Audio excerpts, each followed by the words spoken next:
মাস্টারমশাই, আমার ছেলে খাতা কাটিয়েছেন কেন? আপনার ছেলেকে জিজ্ঞেস করুন ও কি করেছে। এই বাবু, কি করেছিস রে? তেমন কিছু না ড্যাড, একটু বই দেখে লিখছিলাম আর উনি খাতাটা কেড়ে নিলেন। তাতে কি হয়েছে? সামান্য বই দেখেই তো লিখেছে। দেন দেন, খাতাটা ফেরত দেন। না, আমি কখনোই পারবো না। আপনি বাবা হয়ে ছেলেকে নরকের কীট তৈরি করছেন। এত বড় স্পর্ধা! আপনি জানেন আমি আপনার কি করতে পারি? আপনি আমার কিছুই করতে পারবেন না। যদি পারেন তো আমাকে ট্রান্সফার করতে পারবেন, এর বেশি তো কিছু নয়। তাই বলে আমি মানুষ তৈরি করার কারিগর হয়ে পশু হতে দেব না।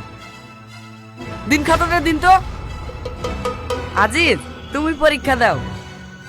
হ্যালো সুদীপ্ত, আপনি এক্ষুনি বালুমাটি হাই স্কুলের সেলিম স্যারকে ট্রান্সফার করার ব্যবস্থা করুন তো। Okay sir.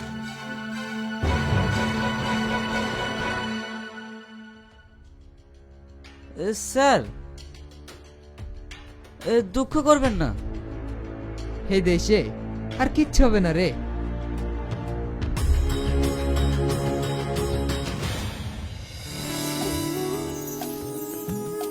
কি গো লেট মাস্টার, এত লেট কেন?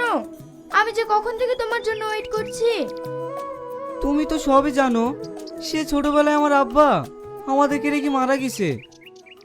আমার মা পরের বাড়ি কাজ করে আমার পড়াশোনার খরচটুকু চালায়। কিন্তু দেখো, আজ আমি আমেরিকার সবথেকে বড় কলেজে চান্স পেয়েও টাকার অভাবে আব্বার স্বপ্নটুকু পূরণ করতে পারছি না। কত টাকা লাগবে তোমার? শুনে তুমি কি করবে বলো? বলো না কত টাকা লাগবে। 10 লক্ষ টাকা। টাকা আমি দেব। এত টাকা তুমি কোথায় পাবে? তোমার সব কথা আমি মাকে বলেছি। তোমার আমেরিকা যাওয়ার সব ব্যবস্থা আমি করে দেব। তুমি শুধু আমাদের গর্ব না, আমাদের দেশের গর্ব। কি গো, তোমার চোখে পানি? আনন্দের পানি সালমা, এটা আমার আনন্দের পানি।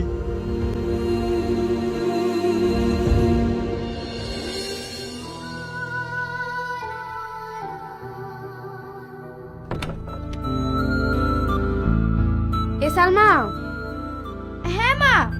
এখন অসময় শুয়ে আছিস কেন? জানো মা, আজকে শাইনের কথা খুব মনে পড়ছে। হ্যাঁ, তখন তাহলে ওর কথাই ভাবছিলিস? মা তুমিও না।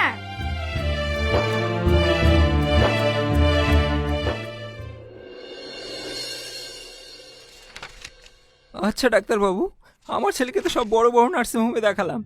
সব ডাক্তারই বলছে আমি এই চিকিৎসা করতে পারবো না।